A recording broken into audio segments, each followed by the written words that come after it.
সবাই বলে যে সয় সে রয়, কিন্তু এটা কেউ বলে না যে যে সয় তার অনেক ক্ষতিও হয়। সবাই তোমার ধৈর্যের কদর করবে, নিজের সহ্যের গল্প শোনাবে, আবার অনেক জ্ঞানও দেবে, কিন্তু ভেতরে ভেতরে শেষ হয়ে যাওয়া তুমিটাকে কেউ বুঝবে না।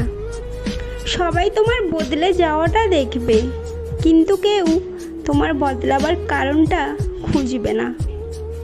পুড়ে ছাই হওয়া মনটাতে কেউ জল দিয়ে নেভানোর চেষ্টা করবে না, বরং তোমাকে নিয়ে সমালোচনা করে আগুনটা উস্কিয়ে দেবে। আসলে তোমার মুখ বন্ধ করে সব কিছু সহ্য করে থাকাটা অন্যদের কাছে এমনভাবে স্বাভাবিক হয়ে যাবে যে পরে তোমার সাথে ঘটে যাওয়া অন্যায়ের কথা গলা ফাটিয়ে বললেও তারা কেউ তোমার কথাগুলোকে গুরুত্ব দেবে না।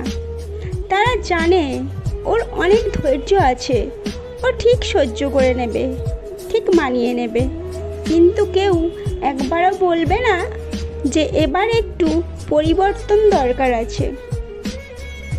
তাই সবসময় সহ্য করবে না, সহ্য করবে ততক্ষণ যতক্ষণ সহ্যের সীমা ছাড়িয়ে না গিয়ে সীমার মধ্যে থাকে। কারণ কেউ কখনো বুঝবে না যে তুমি বদলে যাচ্ছ না, তুমি ভেতরে ভেতরে শেষ হয়ে যাচ্ছ।